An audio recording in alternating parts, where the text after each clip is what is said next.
By this man called genius. Ronaldo നിങ്ങൾ ഇത് കാണുക എന്ത് സംഭവം അറിയോ? ഞാൻ വാർത്ത വായിച്ചെടുക്കും. എന്റെ പൊന്നു റൊണാൾഡോ, നിങ്ങളുടെ സകലമാണ്. ഞാൻ ഭയങ്കര ആരാധകനായിരുന്നു. നെയ്മർ വിത്ത് ക്രിസ്ത്യാനോ റൊണാൾഡോ ആയിരുന്നു. പക്ഷെ ഇന്നത്തെ ഒരൊറ്റൊരു വീഡിയോ കണ്ടപ്പോഴാണ് ഇപ്പോഴും ശ്വാസം നല്ലപോലെ വീണത്. എന്താ കാരണം അറിയോ? സഹതാരങ്ങൾക്ക് നേരെ അശ്ലീല ആംഗ്യം കാണിച്ച ക്രിസ്ത്യാനോക്ക് പിഴയിട്ട് 20,000 റിയാൽ. ആ വീഡിയോ നമുക്ക് ഇതിൽ പ്ലേ ചെയ്യാം. കോപ്പിറൈറ്റ് വരുമോ? കോപ്പിറൈറ്റ് വരൂലെങ്കിൽ നമുക്ക് ആ വീഡിയോ പ്ലേ ചെയ്യാം. ക്രിസ്ത്യാനോ റൊണാൾഡോ, നിങ്ങൾ ഇത് കാണുക, ഗതികാരങ്ങൾ നിലയ്ക്കുന്ന സമയം. അത് വന്ന ഷാഹിദ് തന്നെയൊക്കെ ഒന്നും പറയണം.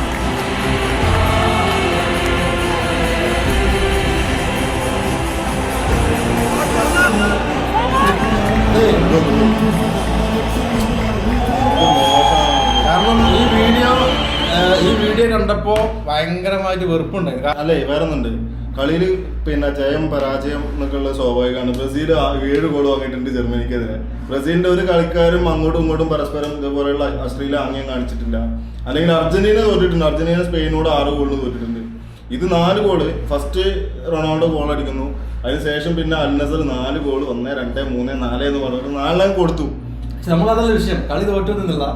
ഈ വേൾഡ്, അതായത് ഏറ്റവും ലോകം കിട്ടുന്ന ഒരു ഇൻഫ്ലുവൻസറാണ് ക്രിസ്ത്യാനോ എന്നുള്ളത്. കായികം ആ ഒരു കളിയിലാണെങ്കിലും ശരി, മറ്റുള്ളവർക്കൊക്കെ നല്ലൊരു പ്രചോദനം നൽകുന്ന വ്യക്തിയാണ്. നമ്മൾ ഈ നെയ്മറിനെയും അതുപോലെ ക്രിസ്ത്യാനോനെ അതുപോലെ കണ്ടുനടക്കേണ്ട വ്യക്തിയാണ്.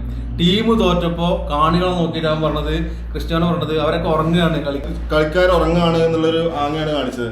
അതിനുശേഷം പിന്നെ കാണിച്ചത് ഏറ്റവും വളരെ മോശമായിട്ടുള്ള ഒരു ഗസ്റ്ററാണ്. അതെ. എന്തായാലും ഒരു ടീമിലെ കളിക്കാരൻ, പ്രത്യേകിച്ച് ക്രിസ്ത്യാനോന്റെ കൂടെ കളിക്കുന്ന സമയത്ത്, ക്രിസ്ത്യാനോക്ക് പോർച്ചുഗലിൽ കളിക്കുമ്പോൾ തന്നെ പന്ത് കൊടുക്കണില്ല എന്നുള്ള ആക്ഷേപങ്ങളും കാര്യങ്ങളൊക്കെയാണ്. അപ്പൊ ഇവിടെ ക്രിസ്ത്യാനോ കളിക്കുമ്പോൾ പന്ത് കൊടുക്കില്ല, അവര് മാക്സിമം നോക്കുന്നുണ്ട്. പ്രത്യേകിച്ച് ഫൈനലാണ് അല്ലേ. പ്രതിരോധം പിഴച്ചു എന്നുള്ളതാണ്. പ്രതിരോധത്തിനാണ് ഇയാള് ക്രിസ്ത്യാനോ റൊണാൾഡോ കുറ്റം പറയുന്നത്. എന്തായാലും ഒരു മത്സരം കളി നടക്കുന്ന സമയത്ത് ആ കളി പരാജയപ്പെട്ട് കഴിഞ്ഞാലും ജയിച്ചു കഴിഞ്ഞാലും അത് ആ ടീമിന്റെ ഉത്തരവാദിത്തമാണ്. ഒരാളെ മാത്രം. ഇപ്പൊ ക്രിസ്ത്യാനോന്റെ ബോൾ പൊസിഷൻ നോക്കിയിട്ടുണ്ടെങ്കിലും ക്രിസ്ത്യാനോ അങ്ങനെ കളിച്ചിട്ടൊന്നും. ക്രിസ്ത്യാനോക്ക് പറയാം ഞാനൊരു ഗോൾ അടിച്ചിട്ടുണ്ട്. ആ ഗോൾ എങ്ങനെ അടിക്കണത്? പന്ത് കൊടുത്തിട്ടല്ല അടിക്കണത്. അതൊരു ജസ്റ്റ് ടാപ്പിൻ ഗോളും. ഇപ്പൊ ക്രിസ്ത്യാനോ ഫാൻസ് ഇതിനെ താഴെ വന്നുകൊണ്ട് പൊങ്കാലിടാൻ നിൽക്കണ്ട.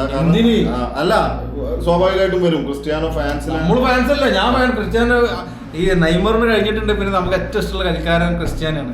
ഏറ്റവും കൂടുതൽ ഇപ്പൊ സോഷ്യൽ മീഡിയ ഇൻസ്റ്റാഗ്രാമിലൊക്കെ ഫോളോവേഴ്സ് ഉള്ള ആള്, ഇൻസ്റ്റാഗ്രാമിൽ ഫോളോവേഴ്സ് ഉള്ള ക്രിസ്ത്യാനൊക്കെയാണ്. അതുപോലെ അവരുടെ ഭാഗത്ത് ഇങ്ങനെ ഒരു അശ്ലീല ആംഗ്യം കിട്ടുമ്പോൾ നമുക്കത് ഇപ്പോൾ ടീമിന്റെ കൂടെ നിൽക്കുക, ക്രിസ്ത്യാനോ ഇഷ്ടപ്പെടുന്ന വ്യക്തികളടക്കം അയാളെ ഈ പ്രവൃത്തിയിൽ നമുക്ക് ഒരിക്കലും അത് ന്യായീകരിക്കൂല, കോടിക്കണക്കിന് ആരാധകർ കാണുകയാണ്. കാരണം ഫുട്ബോൾ ഇഷ്ടപ്പെടുന്ന ആളുകളടക്കം വെറുപ്പ് ഉണ്ടാകുന്ന സംഭവമാണ്. ഇപ്പോൾ ക്രിസ്ത്യാനോ പോർച്ചുഗലിൽ എത്രയോ കളി തോറ്റിട്ടുണ്ട്. ഇതൊരു പ്രാദേശികമായി 2 ടീമും ഭയങ്കര ഫാൻസ് ഉള്ള ടീമാണ്. അൽ നാസർ ഹിലാൽ ഇവിടെ ഏതൊരാളും ചോദിക്കുകയാണെങ്കിലും അൽ നാസർ അപ്പൊ ക്രിസ്ത്യാനോ ഭാഗത്ത് ഇത്തരം ഒരു സംഭവം ഉണ്ടായതിൽ ഞങ്ങൾക്ക് ഒരുപാട് സങ്കടമുണ്ട്. കാരണം ലോകമറിയപ്പെടുന്ന അല്ലെങ്കിൽ മെസ്സി, ക്രിസ്ത്യാനോ, നെയ്മർ എന്നുള്ള ആ ഒരു ത്രയം അതിനെ കണ്ടുകൊണ്ട് ഫുട്ബോളിനെ ഇഷ്ടപ്പെടുന്ന ആൾക്കാരുണ്ട്. ക്രിസ്ത്യാനോന്റെ ലൈഫ് സ്റ്റൈൽ അല്ലെങ്കിൽ ക്രിസ്ത്യാനോ ജീവിച്ച് വന്നിട്ടുള്ള ആ ഒരു രീതിനെ ഇൻഫ്ലുവൻസ് ചെയ്തിട്ടുള്ള ഒരുപാട് ആളുകളുണ്ട്. അങ്ങനെയുള്ള ആളുകൾക്ക് മുമ്പിൽ ഇതുപോലെയുള്ള ഗസ്റ്റേഴ്സ് കാണിച്ചത് ഒട്ടും ന്യായീകരിക്കാൻ പറ്റാത്തതാണ്. ക്രിസ്ത്യാനോ എന്തെങ്കിലും നേരിട്ട് കാണാൻ ചോദിക്കും. നമുക്ക് ചോദിക്കാലോ, കുറെ കറങ്ങി പഠിച്ചിട്ടുണ്ടായിരിക്കും. എന്തായാലും ക്രിസ്ത്യാനോക്ക് 20,000 രൂപ പിഴയിടാണെങ്കിൽ 20,000